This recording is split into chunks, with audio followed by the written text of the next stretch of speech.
Environment Canada is actively monitoring the impacts to Ontario after a train derailed in Ohio, sparking a massive fire and sending toxic fumes into the air. East Palestine is about 500 kilometers from Toronto, 270 kilometers south of Niagara Falls. And while experts say toxins could travel through the air towards Ontario, they should have little impact on people locally.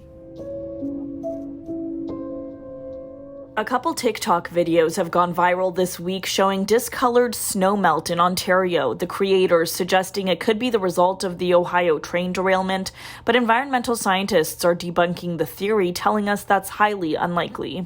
We have so many of our own emissions to account for that discoloration.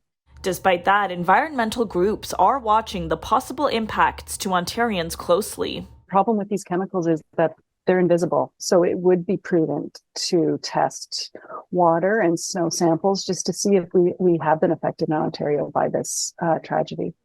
On February 3rd, a freight train carrying hazardous materials derailed in East Palestine, Ohio. After the train burned for 2 days, emergency crews conducted a controlled burn of several rail cars, releasing toxic fumes into the air and prompting an evacuation.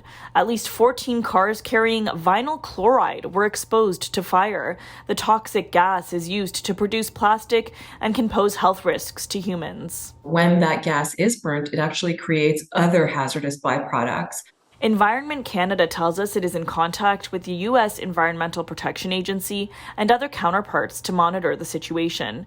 Typically, the chemical involved in the controlled release to the air, vinyl chloride, only lasts in the atmosphere for less than 24 hours, they said in a statement, adding they take pollution incidents and threats to the environment very seriously. Vinyl chloride, it might not stay in the air for very long. It dissolves in a couple of days, but it is highly mobile in water. It is highly mobile in soils, and it can infiltrate groundwater systems and stay there for years.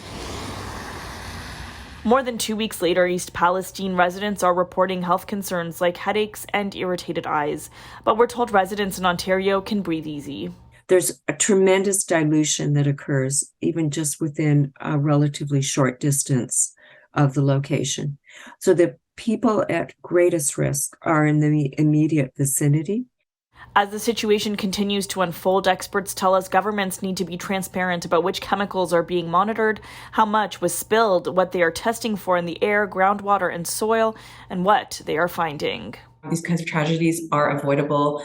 We need to be prioritizing human health, environmental health when we're putting out chemicals into the market. Environmental Defence is one of more than 60 organizations across Canada calling on the federal government to expand its single-use plastics ban to include more problematic plastics like polyvinyl chloride. For City News, I'm Tina Yazdani.